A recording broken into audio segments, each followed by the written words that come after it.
This is Peter Jordan at Sunrise Marine of Alabama on the Lost Angler channel, and today we're going to take a look at a brand new 246 Cayman that we're about to get ready for delivery. But what we're actually looking at today isn't so much the Cayman. What we're looking at instead is the new Lowrance Hook 2, and this is a 12-inch unit we've installed on the boat.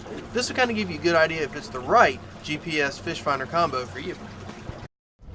Okay guys, so what we're looking at, this is the Lowrance Hook 2. This has been out for a couple years now. I think it debuted in 2017, maybe 2018. We're typically a Garmin store, so this is a pretty new install for us. The way it lays out is really similar to what you might see on Simrad. I do believe those two companies are hooked at the hip.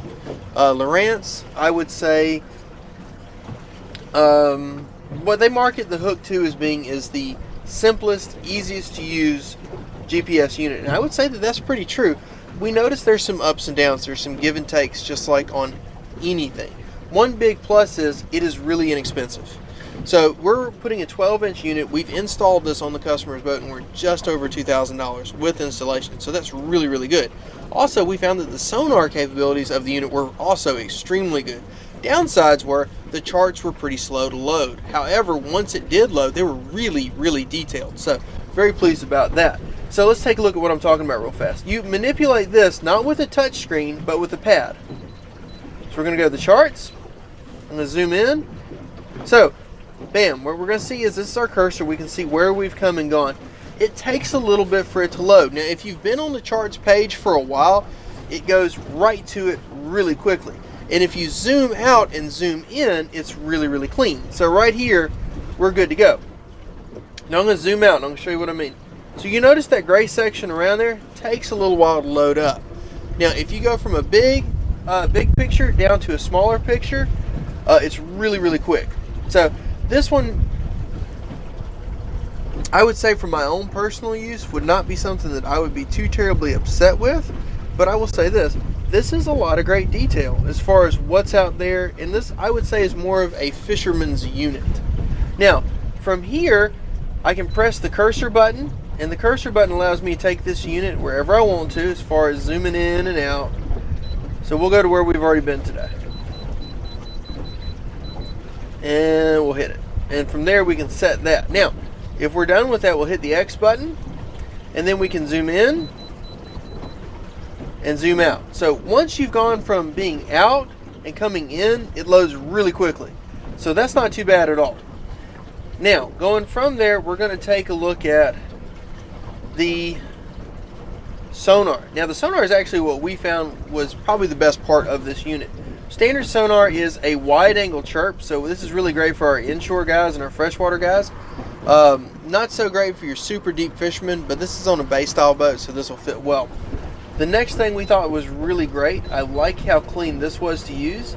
The down scanning, which if you were looking at a Garmin would be what we would call clear view. We thought it was really great here as well. Really clear, really concise. The menu buttons are really easy to get to, and they have a lot of cool options. Now, one thing that we really liked and we're very impressed with was on my structure scan. And we're actually going to come through some bridges right now. And so we're going to come in, we're about to, I guess, less than a minute. We're going to go through, and what you guys are going to look at, you're going to see the bridge pilings off to the side. So that's really nice.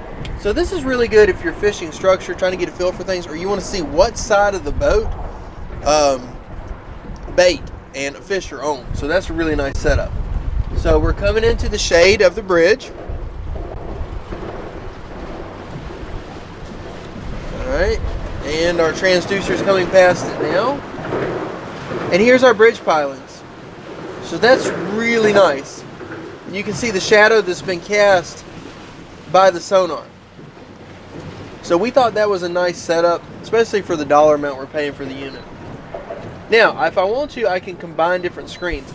So like one that I use a lot is if I'm running this, I'll have a split screen navigation and standard sonar here. So as I'm running, I can see big changes and I can see schools of fish, and I can also keep an eye on my GPS unit over here. Again, downside is it does take a little while to load, but once it does load, the detail is really good. And if I want to, I can again give myself even more, and we set up this one earlier. And we thought making the pages was also really, really easy. Bam, done. And notice because I already had a chart set up, it was easy to go from one to the other. I would say that today, the longer you use the unit, the more time you spend with it, the faster it seems to load and do. So I think given some time, this would be a really great unit. And if you want a good size unit, a good size screen, very good sonar, and extremely good Navionics mapping, the Hook 2 may be a great unit for you. Now, Lowrance also makes more advanced units that have better and faster mapping. So I would say overall, really nice setup. Let's go through some features. I can load additional mapping here. Page view button is here. I can add additional pages. I can go through my settings. I can look at my info. I can store different setups, way maps, routes, trails. Again, really, really self-explanatory. And your options you see here, as far as what each individual screen does, it doesn't lead you down a rabbit hole. Okay guys, I did want to show you all the type of transducer this thing is running. It's running this triple shot. It's a small, a pretty narrow unit. It's a transom mount transducer, and we had this thing running at 50 miles an hour, and we never lost contact with the bottom. And that triple shot is also going to have your structure scan, which is like side imaging setup, your down scanning, and also your traditional sonar. So all in all, really nice little package. Okay guys, after taking a good bit of time on this Lowrance unit, I will say that where we had issues with the charts lagging, the longer we used the unit, the better it loaded. So it seems like it builds a memory of where you go commonly, and it quits trying to load everything possible in that meantime. So I think it was a really great unit. I currently, on my boat that I own, I have a Lowrance unit. It's an older unit, and looking forward, I think personally, I'll be looking at the Lowrance Hook 2 in a 9-inch unit for my boat. Now, is it the right unit for you? Don't know. You got to figure out what you really need. You are sacrificing NEMA 2000 capability, and there are definitely faster units out there. But for the price, I think it's really hard to beat.